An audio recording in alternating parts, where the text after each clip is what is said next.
Entrega teu caminho ao Senhor, confia nele e o mais ele fará. Muito bom dia! Mais um dia que nós recebemos das mãos de Deus como um presente para a nossa vida. Não podemos negligenciar logo nesse primeiro momento aqui de nos voltarmos para Ele com palavras de gratidão, com palavras de reconhecimento por tudo que o Senhor tem feito por nós e pela nossa família. E nesse encontro pessoal que temos com o nosso Deus, queremos também fazer um convite a Ele que nos acompanhe, que nos abençoe, que envie os seus anjos e que esteja conosco em toda a nossa trajetória. Viver uma vida sem ter a presença e a companhia de Deus é viver uma vida em vão. Não tem sentido a nossa história, é a razão pela qual logo nas primeiras horas nós o convidamos para que esteja conosco, não apenas nesse dia, mas em toda a nossa trajetória. Quero deixar com você nessa manhã uma parte da palavra de Deus, do Salmo 103, o verso 20, onde o salmista Davi diz o seguinte: Bendizei ao Senhor todos os seus anjos, valorosos em poder, que executais as suas ordens em lhe obedecer às palavras. Salmo 103, o verso 20. Nessa manhã nós buscamos ao Senhor e temos a certeza que os seus ministros, os seus anjos serão enviados para estar na nossa companhia, são mensageiros do Senhor. E Ele vai com certeza enviar os seus anjos para nos amparar, nos proteger, nos conduzir. No final da tarde voltaremos para casa na garantia, na certeza que o nosso Deus, que os seus anjos estiveram ao nosso lado e nós alcançamos a vitória. A cada manhã, nos primeiros horários da manhã, nós às 6 horas dedicamos para estudarmos um capítulo da Palavra de Deus. Sei que algumas pessoas o fazem no decorrer do dia, mas o momento da manhã, quando nós dedicamos a estudar a Palavra do Senhor, ela fica registrada na nossa mente, no nosso coração, e a nossa vida é afetada pela Palavra de Deus, e a razão pela qual entendo que quando buscamos, nós temos um dia muito mais abençoado na companhia do Senhor. Nesse momento, convido você a manter a Palavra de Deus aberta no livro de 2 Samuel, capítulo 2. Depois disto, consultou Davi ao Senhor, dizendo: Subirei a alguma cidade de Judá? Respondeu-lhe o Senhor: Sobe. Perguntou Davi: Para onde subirei? Respondeu o Senhor: Para Hebrom. Dá para nós percebermos logo no começo como é que Davi começou. Davi começou consultando ao Senhor. Davi queria agradar a Deus. Davi não queria fazer alguma coisa que pudesse desagradar a pessoa do seu Deus. E a razão pela qual a primeira atitude dele é consultar a Deus. É claro que vale a pena nessa manhã ressaltarmos um ponto. Nós não apenas podemos começar bem, mas nós temos também que terminar bem. É nos últimos momentos de uma corrida que o atleta precisa dar tudo de si, mas é necessário começar na companhia do Senhor e temos que terminar na companhia do Senhor. Um homem segundo o coração de Deus não está em paz se ele não souber que está agradando ao Senhor. Era o que de fato movia o coração de Davi. Ele sabia que os seus dias seriam desafiadores, mas uma coisa lhe acalentava o coração, lhe trazia paz, era saber que o seu Deus estava ao seu lado, que ele estava cumprindo fielmente o que Deus pedia para que ele pudesse fazer. Querido amigo, nessa manhã, logo agora no começo, eu e você nós precisamos parar para refletir na nossa trajetória. Existe paz no teu coração? Existe segurança nas suas decisões? Essa paz, essa segurança é resultado da companhia de Deus ao nosso lado? Se nós temos essa garantia, se nós temos essa certeza, nós precisamos manter, continuar vivendo nessa paz, porque a mesma provém do trono do Senhor. É bonito começarmos nessa manhã e sabermos que Davi consultou ao Senhor. Davi procura o sacerdote Abiatar e através do Urim e Tumim, que era a estola sacerdotal oficialmente permitida por Deus para que pudesse consultar a sua vontade, Davi busca saber o que Deus esperava da sua vida. E Deus fala para Davi que ele deveria ir para Hebrom, uma cidade histórica. Ali estavam os corpos de muitos patriarcas, homens e mulheres de Deus que foram sepultados ali. Hebrom foi conquistada por Caleb, fazia parte do território da tribo de Judá. Na verdade, Deus estava enviando Davi para o seu próprio território. Davi estava voltando para viver no meio dos seus irmãos. Como é magnífico confiarmos na direção de Deus sobre a nossa vida. Estrategicamente, Deus estava permitindo que Davi voltasse para a sua tribo de origem, porque ali ele seria abraçado pelos seus irmãos de sangue.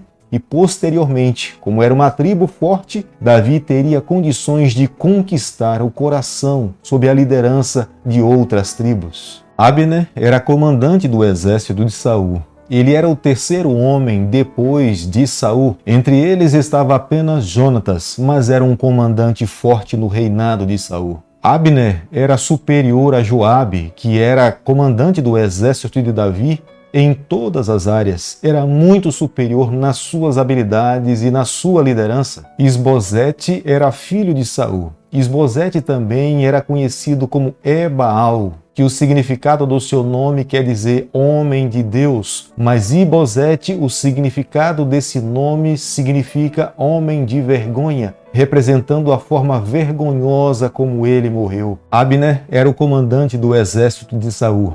Embora Saul estivesse morto, mas Abner, em vida, ele usa toda a sua capacidade para nomear Isbosete, filho de Saul, como sendo o rei de Israel. Depois de 5 anos de lutas políticas, ele consegue introduzir no reino de Israel Isbosete como sendo o reino na cidade de Manaim. No futuro, quando Absalão se revolta contra o seu pai Davi e luta para tomar o trono do seu pai, é para a cidade de Manaim que Davi foge. Possivelmente, Davi estava fugindo para aquela cidade porque era uma cidade fortificada. Era a razão pela qual também Abner leva Isbosete para que pudesse reinar a partir dali. Davi sabia de uma coisa. Embora tivesse plena consciência que estava seguindo o que Deus estava pedindo para que ele pudesse fazer, e a razão pela qual, primeiramente, ele consulta a Deus para saber qual era a vontade de Deus para a sua vida. Mas Davi tinha plenas convicções que o futuro era desafiador.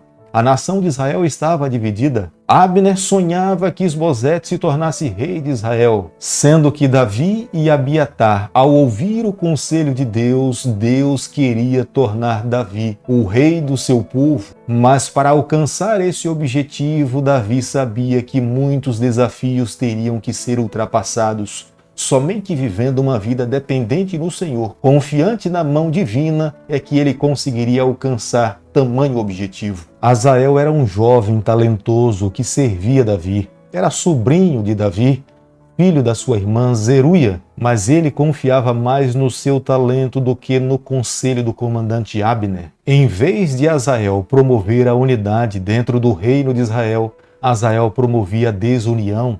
Foi através da sua atitude precipitada que Azael trouxe grande derramamento de sangue entre os dois exércitos, o exército de Abner e o exército de Joabe. Abner, como era muito querido pelo povo de Deus e extremamente talentoso, respeitado pela sua liderança, ao ser perseguido por Azael, ele mata Azael. E Joabe se torna vingador de sangue de Azael, sendo que Joabe não tinha direito de se tornar vingador de sangue porque a morte de Azael se deu no campo de batalha. E quando alguém morria no campo de batalha, não tinha ninguém para se tornar o seu vingador de sangue. Sabedor da morte de Azael, Joabe e Abisai perseguem a Abner. Eles tinham ciúme de Abner, porque sabiam que Abner era extremamente querido pelo povo de Deus. Futuramente, quando Davi se assentasse no trono, possivelmente no futuro Abner se tornaria comandante do exército das tribos de Judá e das tribos de Israel. Eis a razão pela qual Joabe e Abisai queriam matar a Abner. Querido amigo, nessa manhã, ao concluirmos o capítulo 2 do livro de 2 Samuel, eu e você, nós precisamos chegar às seguintes conclusões. Nas nossas mãos está o direito de escolha. Nós precisamos a cada dia fazermos as nossas decisões. Nós sempre teremos que decidir em seguir a Deus ou não, em seguir a Davi ou a Isbosete. Seguir e fazer a vontade de Deus é o que melhor nós podemos fazer na nossa trajetória. Quando nós seguimos ao Senhor, nós podemos viver em paz. É uma paz que não provém do coração humano, é uma paz que não provém das ações humanas, é uma paz que provém do reino celestial, é uma paz que inunda o nosso coração, independe das circunstâncias que nós possamos estar vivendo em nossa vida. Há quantas pessoas que estão no leito da morte, mas estão em paz com Deus e estão vivendo os momentos mais tranquilos da sua vida. Há outras pessoas que estão vivendo no palácio, mas sem ter a paz do Senhor, estão vivendo uma vida aflitiva. Por isso que quando nós escolhemos fazer a vontade de Deus, a paz do céu invade a nossa vida. Há um segundo conselho para nós nesse capítulo também. Davi conseguia amar os seus inimigos. Hoje, eu e você, nós precisamos ter um coração segundo o coração de Deus. Nós precisamos amar aquelas pessoas que nos perseguem. Nós precisamos amar os familiares daqueles que um dia se foram, mas que estão com vida e que por alguma razão pode ainda ter nos seus corações algum ressentimento. Nós também somos chamados a amar essas pessoas. Da mesma forma como Davi amou a Isbosete, respeitou a Isbosete, nós precisamos também respeitar e amar aqueles pelos quais Cristo morreu. A vida de Davi nos exemplifica como Jesus Cristo viveu no Novo Testamento. Em Jesus nós encontramos um pleno modelo de como cada cristão deve viver. Nós não podemos, nos dias em que nós estamos vivendo, menosprezarmos o modelo divino para as nossas vidas. Queria deixar com você nessa manhã um terceiro conselho. Não faça nada, não construa nada, não compre nada, não tome uma decisão mais importante na sua vida sem que você tenha certeza que Deus aprova a sua decisão. Davi começa reinando consultando ao Senhor e Deus lhe responde: é para Hebrom que você deve ir. E Davi obedece à voz do Senhor. Portanto, se você vai comprar hoje, consulte ao Senhor. Se você precisa fazer uma mudança, consulte ao Senhor.